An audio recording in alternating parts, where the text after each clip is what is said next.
nature, it was imperative that we disperse them from the area. And President Trump is defending the use of tear gas. They had to use because they were being rushed by some very tough people, and they used tear gas. And here's the bottom line. Nobody's coming into our country unless they come in legally. The president will be speaking at a rally in Mississippi this hour, and we're going to be monitoring it, and we'll bring you the latest. All right, so Geraldo, on the tear gas situation, everybody is showing in the mainstream media this one image of the mom and the young girl fleeing. But what they're not showing is that they're surrounded by almost all men who had been, violently attacking and throwing things and taunting the Border Patrol. Do you think that's honest what the media is doing or dishonest? I refuse to deal with this as a media issue because it's far too important. With all due respect, Jesse, this is something that goes to the very quick. This goes to my soul. Right. But that's how the audience is consuming fulfilling my role as the designated piñata on Fox News. I want to say that's racist. I am ashamed. This tear gas choked me. We treat these people, these economic refugees, as if they're zombies from The Walking Dead. I think we arrested 42 people. 8 of them were women with children.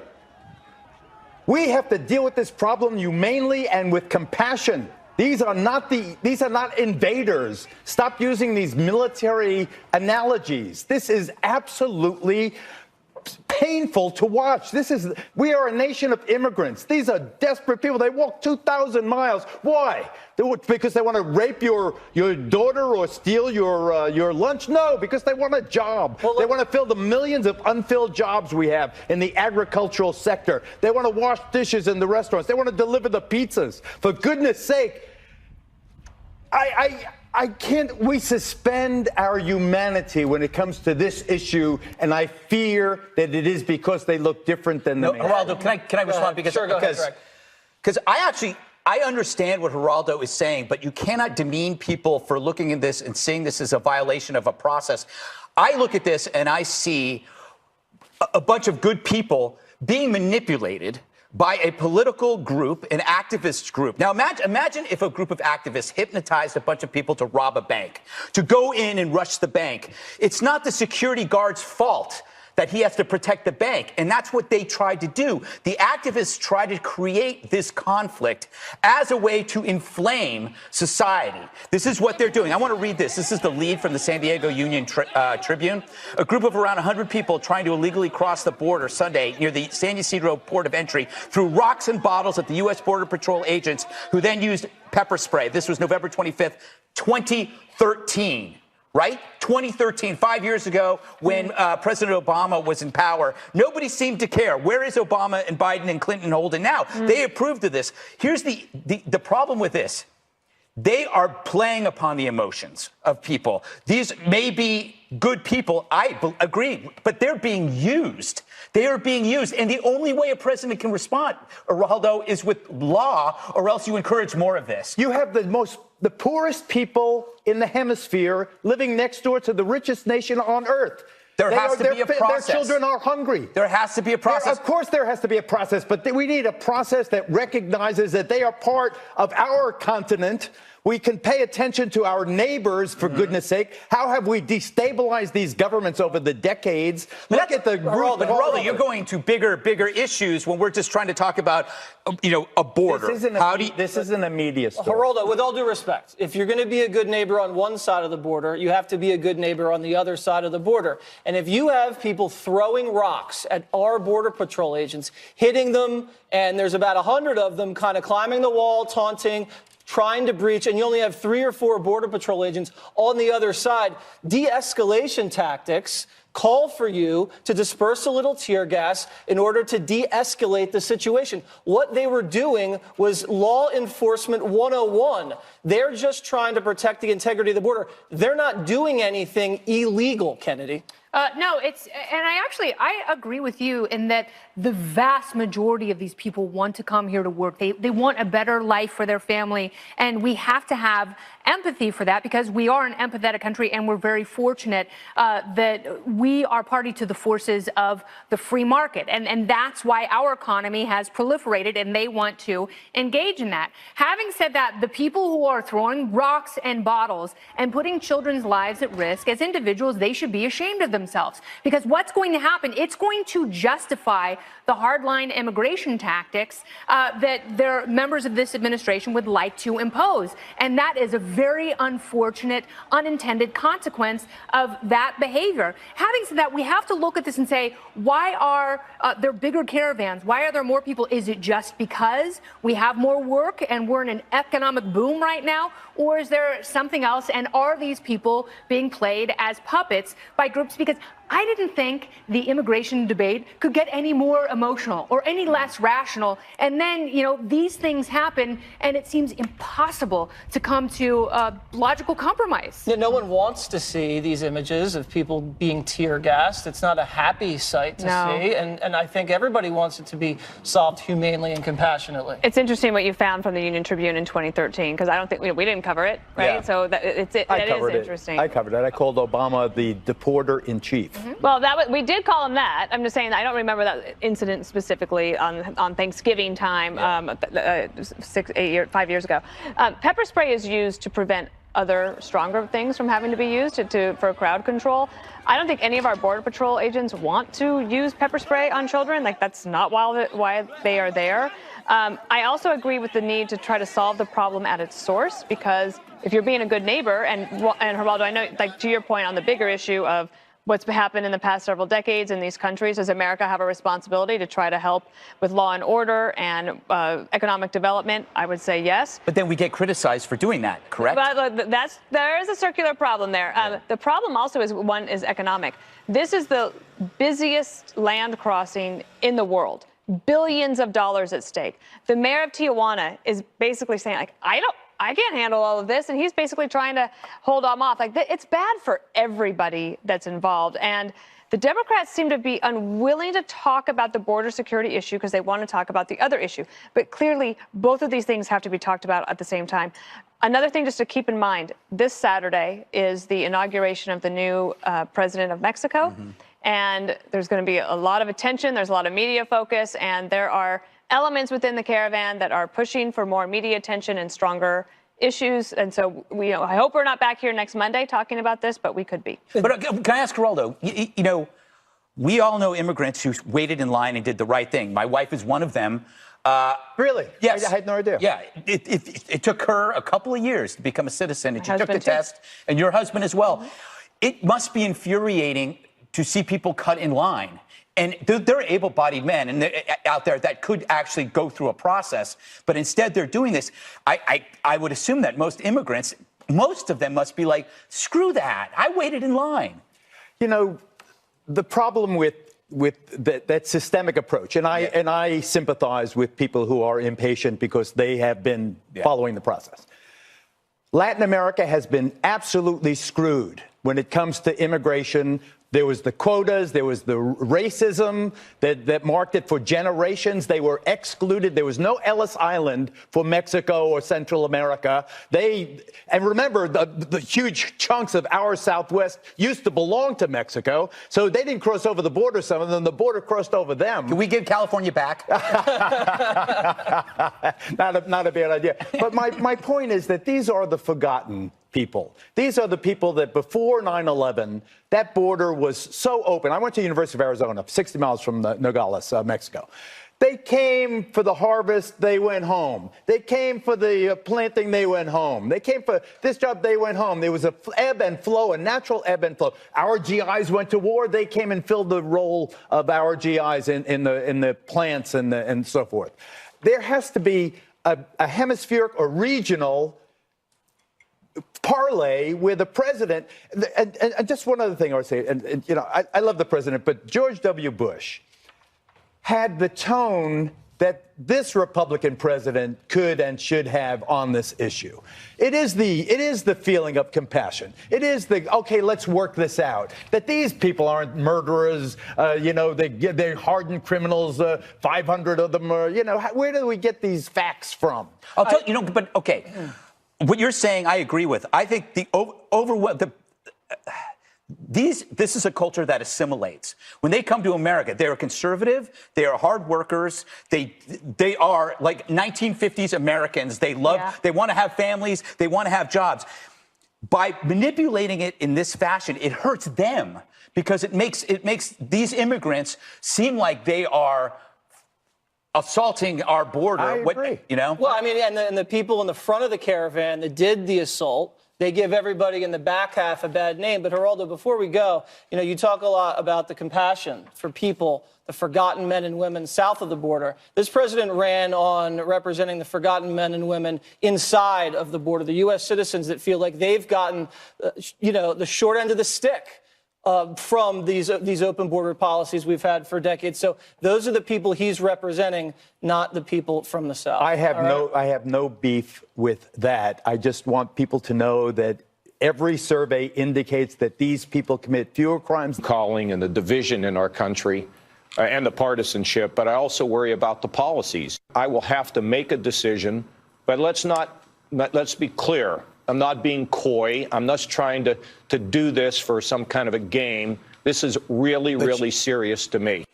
And with dozens of Democrats hinting about running for president, Hawaii Senator Brian Schatz says his party will nominate a progressive to go up against Trump. So we are already talking 2020. Geraldo, let me go to you first. That's your hometown governor, John Kasich. But is 2020 really for the Republicans? It's Trump or bust. Well, probably, but just if I may give you 10 seconds on Ohio, the mother of presidents. As you know, 8 presidents have come from Ohio. It's not only the outgoing governor, but also the newly reelected Senator Sherrod Brown on the Democratic side, who defied Ohio's move to the right and was reelected handily. I think the candidate best equipped to go against President Trump will be somebody from the Midwest. Kasich did beat him in the Ohio primary, you'll recall, in 2016. It was kind of a hometown vote in many ways. But I think that the Republican Party, and I say this as a Republican, is now totally invested in President Trump, although he will be primaried, I believe, by Kasich, or at least he will make the feints toward challenging. What do you think? Let me ask you this, because you've seen this from the inside out. I was thinking about this today and how vastly different the 2020 primaries are going to be versus 2016, when we had so many Republicans running for president. They had to split up the debate stages and have the kids' table, essentially. So let's say John Kasich and Jeff Flake run. I think they're going to end up debating each other. I don't think the president will be compelled to go to a debate. It's very, I kind of did not see it from the inside, because in 2000 there was a big primary, of course, and I wasn't working there at the time, but in 2004 there was no primary challenger to President Bush. So I don't really know what it would be like. This hasn't happened in a long time, that you would have a sitting president actually be primaried by his own party. Ted Kennedy. Well, but not in our lifetime. Oh, no, in 1990. Not in some of your lifetime. Our lifetime. 1980. That was a dagger, Geraldo. But it was a funny one. Come on. She's so nice, and then she just did that. Jesse, at this point in 2014, nobody was talking about President Trump. So on the Democratic side, could it be someone no one's talking about? Perhaps. I don't see anybody with any presidential timber. It's all people that are either has-beens, you can't pronounce their last names, they're afraid of Fox News. I just don't think they have the right stuff. What about Sherrod Brown, though? My mother likes Sherrod Brown, Geraldo, so that's worrisome. I just feel like a lot of them are punchlines, like Pocahontas and Spartacus and Crazy Bernie. So the only person I really see running with it right now is Beto. He's the only one the Democrats are head over heels for. Loser. What about Kamala Harris? Kamala Harris, I think, is good. I don't think she has the warmth. I think she's tenacious and can raise money and is compelling, but she doesn't connect with people. I don't think her personality comes across. When it does, it's not a good thing. Greg, your thoughts? Oh, I'm just kidding. I could have come up with a question. Here's some good news. When you saw what Kasich's upset about, he mentioned tone, name calling, and division, right? Okay, so his problem is Trump's persona. Good luck with that, all right? Yeah. Replace those 3 things with these concerns: war, poverty, crime. Those are not the concerns of what we have. Right now, we have a great economy. Poverty is on the decline. Crime is on the decline. In terms of war, and aside from the horrors of Syria and Afghanistan, which have been ongoing, we're living in a pretty prosperous time. So who would you rather have, a really nice guy like Kasich who and be involved in war with a terrible economy and high crime, or a guy who's a jerk who seems to have your interests in his heart and making everything run pretty smoothly? For the Dems, if they don't nominate a progressive, they run the risk of having two candidates, and that could split their base. They could end up, if they do a sensible centrist, which I guess might be Brown, or it could be Biden. Be Eric Garcetti. Yeah, and then you might have somebody go green, and then they lose. Biden is older than I am. I'm trying to understand the Garcetti appeal. So he's the mayor of Los Angeles. Yeah, We not talk doing about a Los Angeles. terrible I don't job. understand. Yeah, he's one of the worst. But he keeps popping See, up with on the Democrats, radar. though, I'll the tell more you you the thing- fail, the better you are. I mean, look at Cory Booker. Look, he turned. Oh, he just said he's going. He said he's into a going to garbage seriously. can. Well, he said Newark. That too. Both cities. But you know what's great? Even gonna if, run. let's say Trump He is going to run, loses. Do you actually think he's going to go anywhere? I mean, the media is addicted to him. Yes, he's going to build golf courses in Saudi Arabia. Yeah, he will. No, he will be on. He will And be North Korea. everywhere talking about the new president. North Korea. Can I just, but back to Eric Garcetti, he is actually, like, I agree. Los Angeles has turned into a dump, and it's very sad because I've spent the better part of my life there. It's a city that I love. He is such a natural politician, and this is something that so many people don't have nowadays. They're lacking basic compassion and warmth in that thing where you would want someone to sit next to you and have a beer at a bar. But Garcetti is able to speak He does all that, right? Yes, to different groups of I know. people. I want to meet him. Oh, Okay. really? Well, I do. I want to He's pretty understand cool. better. I like him. I like him too. Okay. Well, I've never he's met got him, and I can't stand a him. natural base of billionaires who would and he's fund very a multicultural. California There you road. go. There's no Beto, Geraldo. It's not Beto. No Beto. Okay. When did Beto ever Senator win? Schumer. For saying there were Obama judges, Trump fired back, basically saying, "Oh, come on, John. Everybody knows we have judges with political leanings." That's when Chucky stepped in. As the media drooled over Roberts, Chuck angled for some spotlight with this tweet. "I don't agree very often with Chief Justice Roberts, especially his partisan decisions, but I'm thankful today that he, almost alone among Republicans, stood up to President Trump and for an independent judiciary." So in one breath, Chuck made Trump's point perfectly. A Chief Justice makes partisan decisions. Then he notes Roberts' political party, revealing that Chucky labels judges too. Now, that's not just comical, it's progress. It used to take days between people mocking Trump over what he says to then admitting he was right. Now it's collapsed into mere seconds. Or as Dummy Chuck says, Trump's wrong, and here's why I agree with him. Which reveals something key. It's not that Trump's critics have a problem with the truth. They have a problem with Trump saying it. Which is why, in his own criticism of Trump's truth, Schumer accidentally, for once, spoke it too. Maybe he didn't mean to, but when the only thing left to say is what Trump's been saying, you have no choice. So well done, Chuck. It's like you sat in Trump's lap while he moved your mouth. All right, I have a feeling that this, Dana, might be the tweet of the year. Us in the sports world, we would call this an own goal. Oh, really? Yeah, good. We would do that. I do think, though, that President Trump would be better off on this case, in many cases, arguing it on the merits, right? So he's like, instead of just saying, oh, it's because you're a Democrat that you don't agree, it's like, no, you're wrong on the merits, and let me tell you why. And we're going to appeal this, and we're going to take it to the Supreme Court, and we're going to win. And not make it a partisan thing, because instead of talking about, well, should he win on the merits, which he might, then we're talking about this and Chuck. Yeah. You know, Geraldo, what I find interesting, it's this weird new trend where people get upset about what Trump says, and then like 4 days later they go, but he has a point. Like the wildfires even, he had said that there was a lot of mismanagement, federal and statewide, and everybody got on his case. That's a good example. Yeah, That's a good example. And then California even admitted it. In this case, with all due respect to the Chief Justice, he is wrong. With all due respect to the minority leader in the Senate, he is dopey wrong. As an attorney, I can tell you that lawyers forum shop. That's what we do. You find the conservative judge, the liberal judge.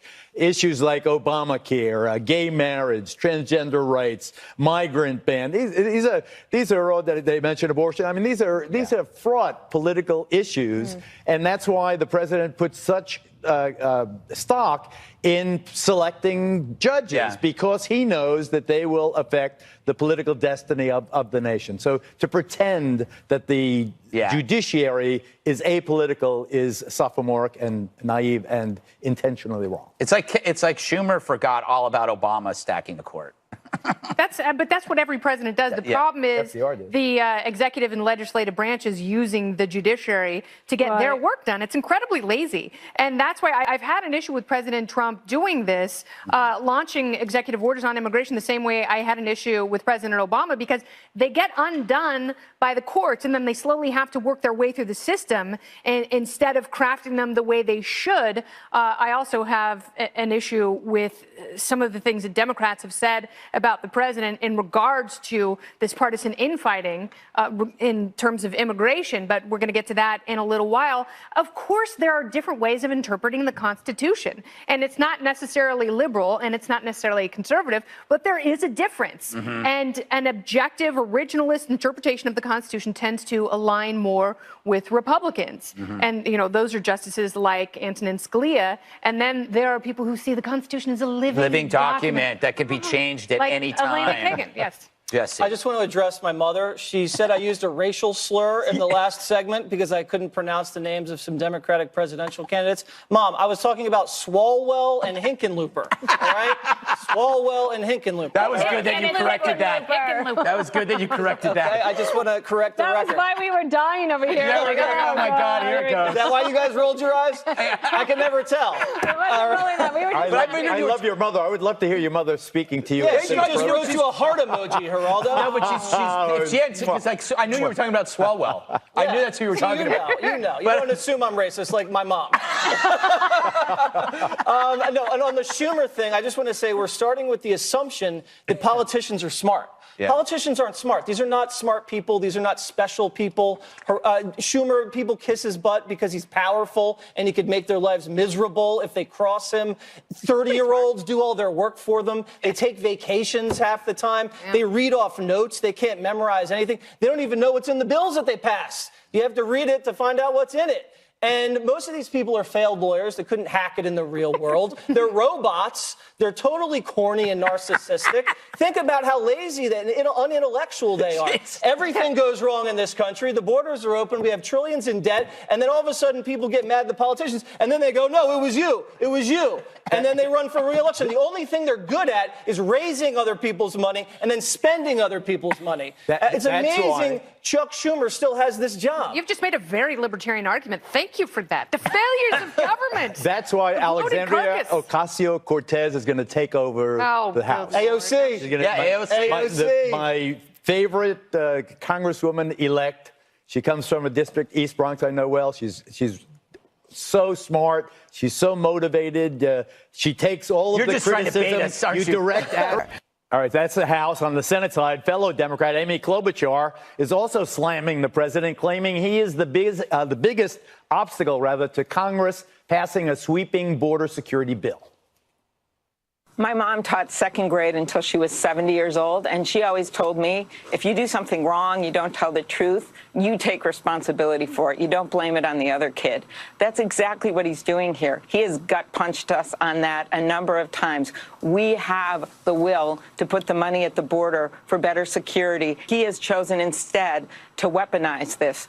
All right. I think that the Democrats and the Republicans are equally at fault, Kennedy, and a plague on both their houses. What's it? Absolutely right. And this is why people hate Congress, because they're not doing anything. They're so busy emotionalizing this issue, the border, immigration, and everything else. And if you could have a couple of smart people, Jesse said there's a dearth of smart people in Congress. I understand that. But if the few could get together and say, OK, here's where we agree. Here's what we absolutely have to do in order to have a functioning immigration system. And I think it's impossible at this point to have comprehensive immigration reform. You're not going to get 8 things done in one bill. So you really can prioritize it and do the 3 most important things. And if she is being genuine as she talks about wanting some of the same things as the president and wanting money to beef up security at the border, then sit down with him and come up with a package. But they're so worried about giving the president a win that they would rather rather people suffer instead of having any sort of resolution on this issue. Compromise means both sides are dissatisfied. Here's this. So you build the wall, give amnesty to the dreamers, you restart the Bracero programs where we flew in temporary workers to harvest and so forth, then flew home at the end of the season, and you invest regionally in Central America to give them NAFTA-type jobs in factories in their home countries. What do you think of that compromise? We'll add merit base and get rid of the lottery, and we have a deal, Geraldo. Okay, Let's go down to the swamp and get it done. No, I think right now you have big business wants the open borders, and then the radical left wants the open borders, and no one wants to do immigration reform a la carte. If you're going to fix these loopholes, you can do that a la carte. It's a few simple fixes. They could do that on a few pages. The Democrats need cover in order to vote for that, because they'll say, okay, if we're going to do any sort of border enforcement, you got to give us amnesty or something like that. The Republicans, if they're going to get that, they're not going to vote amnesty. The hardliners are not going to give that. So you never, and it loads up some massive comprehensive immigration bill that gets just so ugly no one's ever going to vote for it. And right now, the right wing of the base, they look at these images and they go, you know what, we were right. This caravan, bunch of invaders, they're starting trouble. We got to secure the border. And then the left goes, you know, we were right. Donald Trump hates immigrants. He's tear gassing kids, and he's mean, and you should vote for us. Separating Hispanics. families. Yeah, so, you know, both sides politically prosper from the chaos, and they're going to do that until 2020. Dana, what about Kennedy's point that neither side wants to give the other one a win? That a compromise would represent. That's been true for a long time. You can go back to the 2007 failure, and that was really late. I think I laid the failure at the feet of Harry Reid and Barack Obama at that time. Ted Kennedy was actually trying to help. By the way, I was alive when Ted Kennedy primaried Jimmy Carter. I was wondering how young you were. Sorry. So I'm going to correct the record here. I think that there needs to be a ambassador amongst the Democrats. Who could it possibly be that could say, I'll go to the White House. I'll try to work this out. And I don't think that it is somebody in Congress. I think it's a governor. And I would say that Governor-elect Gavin Newsom has the political, the credibility in the bank to be able to take it and just to say, look, I bring all these House Democrats along with me, right? There's hardly any Republicans left in California anyway. And just say, Mr. President, we're here. We'll negotiate with you and we'll try to get this done. That way, you actually solve a problem. And you actually said... Okay, but what if, you know, to your point, I think that's a really good idea, because I think actually right now the young relationship that they've got, Newsom they had a good the president have a good rapport. Yeah. He's from a border state. Yeah. But could you do something like that just with California and see how... Okay. See how something like that works, and then, you know, that's something that you could apply to a larger program. I actually think that that's a very... All right, so Gavin, call me. Yeah. All right, but are you kind of curmudgeoning on this issue? You want it to be fixed. I'm going to go dark. I'm going to go very dark. I don't think that this is about immigration at all. It's part of a bigger assault on, if you look at the hard left and how they treat law enforcement in the last 5 or 6 years, how they look at the border, how they look at opposing perspectives, going to people's houses, attacking them at restaurants. The left has sanctioned an idea of assault on our country, large and small in different ways. It's about dismantling a process and energizing a certain kind of chaos. It's because, in a way, the left, they want the French Revolution. We're about the American Revolution, right? When we became a country, we created a process that would ensure survival. The French Revolution just said, kill them all, figure it out later. And I think that we have a nihilistic left-wing movement that wants to... Aren't you being just as partisan as these people? No. I actually believe... I'm not even thinking left or right. He is above partisanship. Thank you, Jesse. He's dragging us into the muck of it. No. What I'm telling you, it's textbook nihilism. They want to textbook nihilism, Geraldo. Get it through your head. I got to look up that. Let me see if my textbook has that written in it. But you have to compromise. You have to have pain on both sides. But the point is, I don't believe there will be compromise. I'm pessimistic. And then it's all the left's fault? Yes. Come on, dude. Finally, Geraldo, you agree with me. Well, Barbara Streisand certainly wouldn't agree with him. She's attacked. Says Barbara Streisand. Oh, what a layup, Kennedy.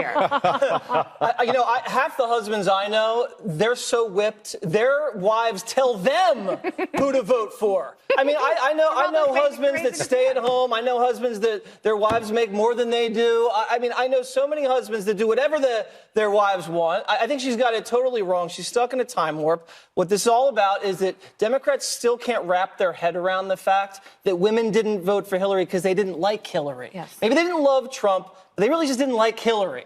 So they're having PTSD from that. And so what they're doing, they're also gender shaming towards 2020. And they're saying, hey, we're watching you, ladies. Yep. We're watching you in 2 years. Well, that's why a lot of powerful, successful women don't consider themselves feminists, because they became powerful and successful by breaking the mold and not giving in to groupthink. And they have a natural curiosity, which Barbra Streisand, who is powerful and successful, doesn't seem to understand, which makes her a hypocrite. She also says that she has been having cravings since the president was elected, and she has been indulging in pancakes. Specifically, do you understand the correlation buckwheat there? pancakes. Oh, I boy. don't understand I don't good. exactly. She said buckwheat pancakes, and I put them butter on them and maple syrup to ease the pain. This is not the first time that she has said something like this, and that this has been going back for a few decades, right? That if you are a Republican woman and you vote Republican, then surely somebody is controlling your brain. It must be your husband because you're so dependent on him. It's not true in most cases of anyone that I've ever known. Yeah. And including the family that I grew up in Wyoming. It doesn't make any sense to me. Now, they do have, the Democrats are looking at a major gender gap. You mean the Republicans? Well, the Democrats are looking at Republicans and saying, aha, we've got you now. And but they do might. they? Yes. I don't know. You have to run the right candidate. Now, you know Barbra Streisand. Yes, I do. And you know We that were neighbors and dear in Malibu friends for many years. Yes. So has she lost her mind, or is this just an My implicit- wife said, you better not diss Barbara. I'll show you. I swear, I just got this from my wife. And you're going to do what she says, right? I am, and I usually do. There is no doubt but that for women of childbearing age, there is a loathing for the 45th president that knows no bounds. The only thing I can possibly compare it to is how people felt about Richard Nixon in the height of Watergate. Wow. They hate President Trump. There's no doubt about it. And insofar as, women being in lockstep with their husbands, those who voted for President Trump, in my family, the women make those decisions. I swear to God, my wife, Erica, sent my then 11-year-old daughter, Sol, into the voting booth with me to make sure I did not vote for my dear friend, President Trump. All right. So, Greg, let me ask you this. Yes. Because now we are facing a crossroads. We're in the middle of a gender war. Where do we go from here? Do we elect Barbra Streisand president in 2020? Either her or Bette Midler. I can't tell the difference. I've mentioned before, the worst sexists against women are, in fact, women, because this equation is, if you disagree with me, it's because you're a weak woman controlled by your man. Perhaps the most sexist thing you can say, and it's coming from another woman. I would venture to say that conservative and libertarian men hold women in higher respect than any liberal individual, because we don't see you as a political pawn. We actually see you as a person with a brain. And actually, to Jesse's point, we happily hand over power. Yes. We're not some kind of to still believe in this patriarchal BS that men are like walking around like where have you been? And if there's a gender war, we surrender. Yeah, exactly. You guys can